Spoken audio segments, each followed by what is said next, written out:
Salut! Aujourd'hui, je vous présente la différence entre le passé composé et l'imparfait.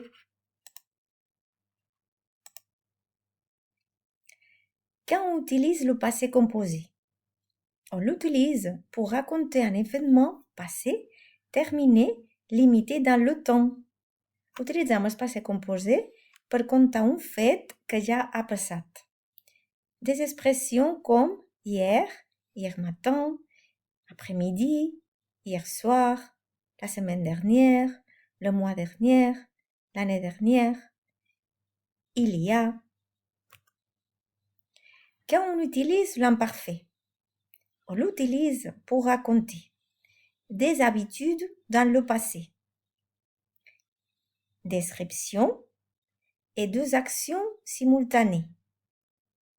Il y a des expressions aussi comme avant, quand j'étais jeune, quand j'avais 10 ans, normalement, en général, d'habitude, toujours, souvent, chaque jour, chaque matin, chaque mois.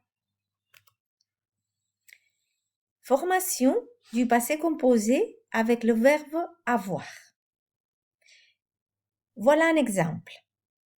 J'ai dansé, tu as dansé, il est là dansé, nous avons dansé, vous avez dansé, elles ont dansé. Ce sont les participes passés réguliers.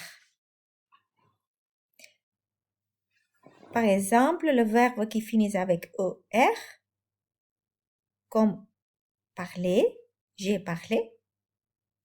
Les verbes qui finissent avec IR, par exemple, finir, j'ai fini. Ou par exemple, des verbes comme lire, j'ai lu. La formation du passé composé avec être. Vous avez la liste ici et je vais la répéter rapidement. Aller, venir, entrer, sortir, arriver, partir, monter, descendre, rester, tomber, naître, mourir, passer, retourner. Et aussi les verbes pronominaux. Són els verbs que s'han de fer el passé composé amb el verbe être. Només aquests. És superfàcil. Només heu d'aprendre aquests. Quelques participes irréguliers. S'ha d'aprendre de memòria, però ho fareu beníssim. La formation de l'imparfait. Par exemple, le verbe parler. Je parlais, tu parlais, il, elle parlait, nous parlions, vous parliez, ils, elles parlaient. Alors, c'est le présent, la personne nous. S'utilitza el present, la primera persona del plural. Nous parlons. Et on ajoute les terminaisons. I afegim les terminacions AIS, AIS, AIT, IOINS, IEZ, AIENT.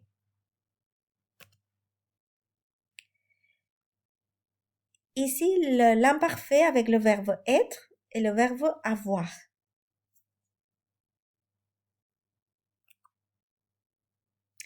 Et pour finir, un exemple. À partir d'une image, on raconte une histoire au passé composé et à l'imparfait.